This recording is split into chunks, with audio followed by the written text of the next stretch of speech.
குருவனுடைய மகன் அந்த தெய்வயானையுடைய ஆடை எடுத்து கட்டிட்டான். பிறகு வந்து தெய்வயான என்னம்மா சன்மிஸ்டர், என் புடவை எடுத்து கட்டிக்கிட்டா உன் புடவை வச்சுட்டு போயிருக்கிற, இந்த பாரு உன் புடவை 5000 பொற்காசு என்னுடையது, வசதியான புடவை தான் நீ கட்டியிருக்கேன், ஒன்று தானே ஒரு 100 பொற்காசு கூட பெறாது, அதுக்கு போய் நீ சண்டை வைக்க சண்டைக்கு வர எடுத்து கட்டிக்கு போ அப்படின்னு கொஞ்சம் கோபமாக சொல்லிவிட்டான். சண்டை வரது காரணமாக வேணும். அதுக்கப்புறம் சன்மிஷ்டிய அப்படின்னு சொல்லுகிற போது அதுக்கு பாரு, நீ கொடுப்பவர், நான் வந்து கொடுப்பவர் மகன், நீ ஏற்பவர் மகன், எங்கள் அப்பா தான் உனக்கு சம்பளம் கொடுக்குறாரு எங்கள் அப்பாவுக்கு, அதனால அப்படின்னு ஒரு வார்த்தை சொல்லு. இந்த மாதிரி 2 பேர்களுக்கும் இப்படி சண்டை, ஒரு வார்த்தை போனால் ஒரு வார்த்தை விட்டு அடுத்த வார்த்தை அப்படியே வந்துகிட்டே இருக்கும். அது வாய் வார்த்தை மீறி போய் கை சண்டை ஆகுமா, இப்படிதான் சண்டை வர்றது காரணம், வேற ஒன்றுமே இல்லை. யாரோ ஒருத்தர் விட்டு கொடுத்தாதானே சண்டை நிற்கும். 2 பேருக்கு சண்டை வந்தால் ஒருத்தர் பேசிட்டு போகிறாங்க, அவர் பாட்டு ஒருத்தர் அந்த ரொம்ப போயிடணும், கொஞ்சம் தூரம் போயிடணும்.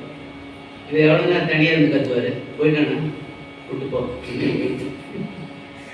அது மாதிரி அவனுக்கு சிலச்சவனா நானும் பேசினேன்னா அது அவ்வளோதான், அது பெரிய விஷயம், போகிறது வரைக்கும் போயிடும்.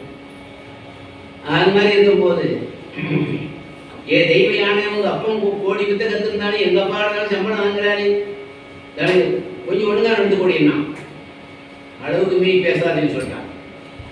அப்போ தெய்வயானை சொல்கிறேன், இதோ பாருடி உங்கள் அப்பா 66 கோடி அசுருக்கு தலைவனாக இருக்கலாம், எங்கள் அப்பா உங்கள் அசுரங்களுமே ஒழிஞ்சு போயிருக்கும், அந்த பற்றி சஞ்சீவ மந்திரத்தினால தான் அத்தனை பேர் எழுப்பிட்டாரு, அதை ஞாபகத்தில் வச்சுக்கொண்டு இவ சொல்கிறார். நடந்த சண்டையில் கோபத்தில் சன்மிஷ்டையும் அவருடைய தோழிமார்களும் இந்த தெய்வயானை குருவனுடைய மகளை கிணத்துல பிடிச்சி தள்ளி போயிட்டாங்க. சண்டையில் சண்டை வந்து காரணமாக வேணும். எத்தனையோ விஷயம், ஒரே ஒரு வார்த்தை எங்கெங்கயோ போடும். புதுசாக கல்யாணம் ஆன ஒரு பெண்ணை மாமியார் வீட்டில் நுழையும் போது வலது காலம் எடுத்து வச்சுவாமா, அது ஏதோ அவசரத்தில் எடுத்து வச்சுக்கணும், குழப்பத்தில் இடது காலம் எடுத்து வச்சுக்கணும். அப்படி ஏதாவது ஒன்று ஆசீர்வச்சுங்க, நான் வரும்போது இங்கே இடது காலம் எடுத்து வச்சுக்கணும், அதுதான் இப்படிலாம் நடக்கும். அது வந்து சண்டை வந்துகிட்டே இருக்கும். இடது காலம் எடுத்து வச்சுருந்தா பண்ணுறேன், இதுல ஒரு காரணம் சண்டை வந்து பார்த்துங்களேன். அவையா சொன்னாரு, பெண் ஒருத்தி பேசில் பெரும்பூமி தான்.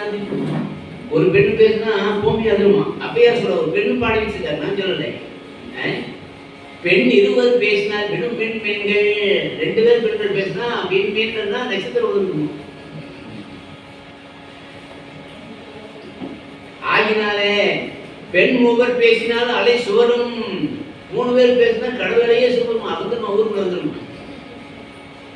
இன்னும் பெண்பால் பலர் தான் பேசினால் என்ன ஆகுமோ அப்படிங்கிறார். அது போல பண்டுகள் இருந்திடின் மதுவை உண்டிடும், தந்தமிழ் இருந்திடின் சங்கம் தேர்ந்திடும், உண்டுணி இருந்திடின் கோள்கள் மிஞ்சிடும், பெண்டுகள் இருந்திடும் பெரிய சண்டையே. இதுவும் அவையார் பாடு. இப்படிப்பட்ட வகையில அங்கே சரி போயிட்டாங்க. போகினான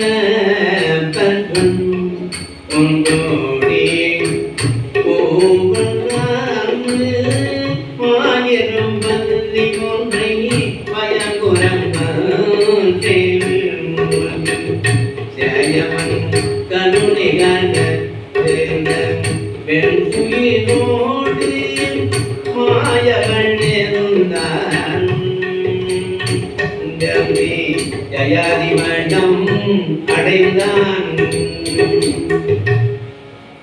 அதுபோல இடத்துல தள்ளப்பட்ட தேவையான ஒரு கொடியை பிடிச்சிட்டு அந்த தொங்குறான். அப்படியே கிட்ட நெருங்கிட்டோம். இந்த தலைப்பு கொஞ்சம் இருக்கு. ஏன்னா தினம் 3 மணிக்கு ஆரம்பிச்சு 6 மணிக்கு முடிக்கணும். இன்னைக்கு தலைப்பு இது.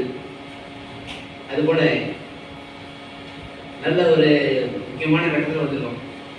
பரிசீலனங்களோடு வேட்டையாட வந்து ஐயாயிரம் வேட்டையாடலாம். தண்ணீர் தாகம் வந்துடுச்சு.